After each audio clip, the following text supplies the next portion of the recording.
ReefBum is sponsored by Bulk Reef Supply and Ecotech Marine.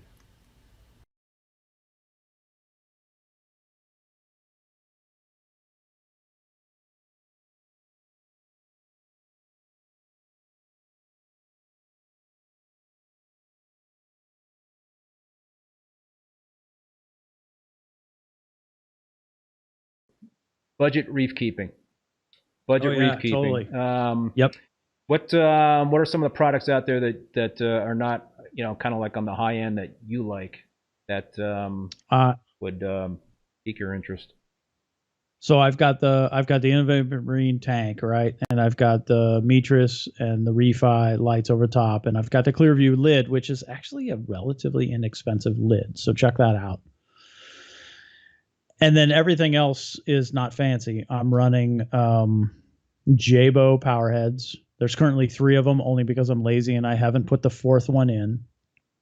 I'm running an Orlushi or whatever. I'm running an off-brand Amazon return pump.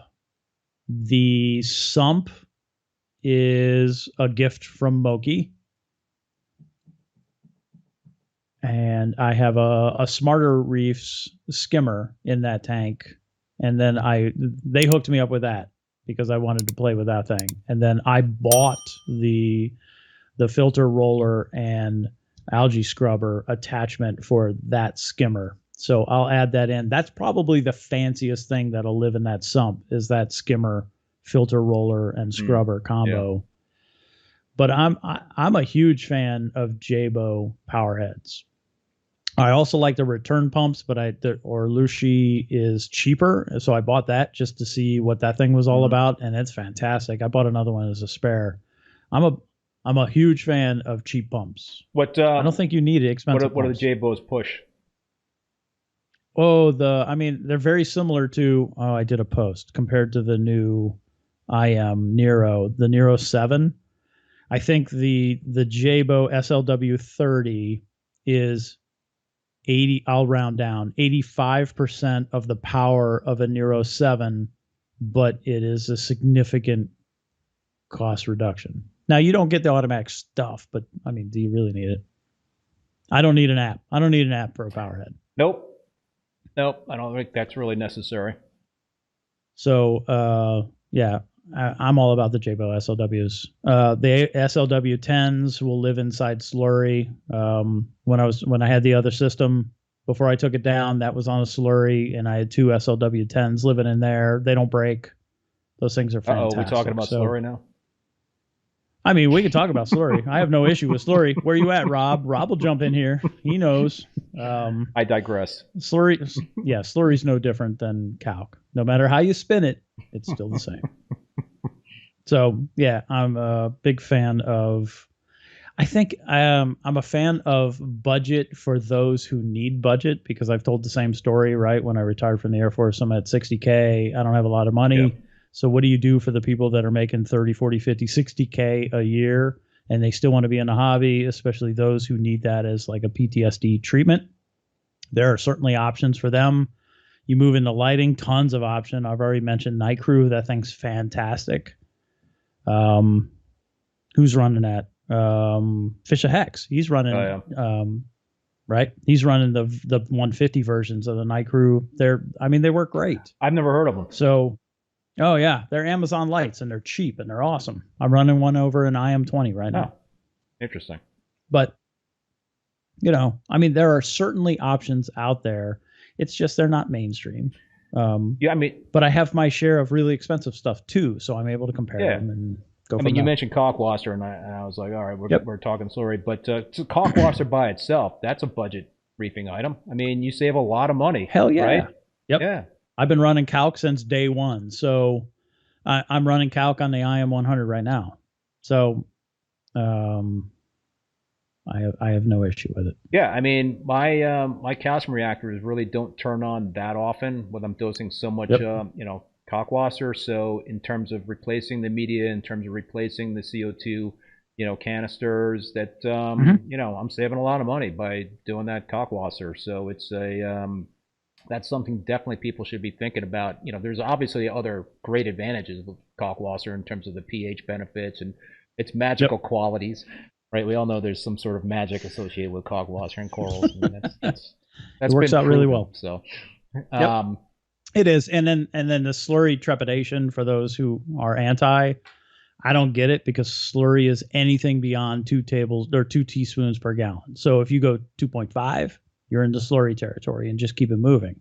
It doesn't need to be like I was doing 2/3 cup per gallon of calcium hydroxide. Slurry is anything beyond 2 teaspoons. So it doesn't need to be anything crazy. You can scale with your tank's needs. And a good big draw with slurry is that it's a space saver, right? You don't need a lot of space to slurry. Well, two. You don't need a lot of space with slurry, but you're also not beholden to evaporation. So your kalkwasser dose is locked to your evaporation. You can't dose any more than whatever you're evaporating, right? Because then you'll overfill your tank. Right. With slurry, it doesn't matter. So if you go 4 teaspoons per gallon and you keep that moving, and then you dose that as the half of what you would dose normal kalkwasser, you're doing the same thing, but you're doing it at half the dose. So now you have a little more flexibility, and you can support your alkalinity, or more importantly, if you tied the pH, you can support your pH as long as your tank can handle the consumption of the alkalinity, and you're good to go. Comment from Born to Be shooter Josh. I'm disabled, so I don't have anywhere near the even 30 to 40 to 50K, but live. I've managed to pack a reef full of corals. Just have to be very thoughtful as you shop, and just get to know someone who does have all that money. That's another point. Yeah, there's obviously a lot of different budget items, but also corals. There's like a shit ton of budget corals out there that you don't have to spend an arm and a leg on, and if you're part of a club, part of a club, or find cool people, you trade. Like Moki, Lynn, and we don't. I mean, unless we're bringing in something, unless Lynn buys something, and I'm paying her back for that effort, there's no money traded. John Ryder, ReefBum. Try running a reef tank on a UK state pension. Yeah. And I think the other thing that plays into that whole thing in terms of budget reef keeping is keep it simple, right? I mean, just keep it simple. There's just there's a lot of pieces of equipment out there, and you talked about you've got some expensive pieces of equipment, but you're doing a lot of testing and what have you. And I've always kind of believed in the philosophy, the fewer moving parts, the simpler the system, the more successful that you will be. And I've seen plenty of reef tank setups that are just really, really basic in terms of the equipment. There's just nothing really fancy about these setups, and you can absolutely have success with that simplistic approach.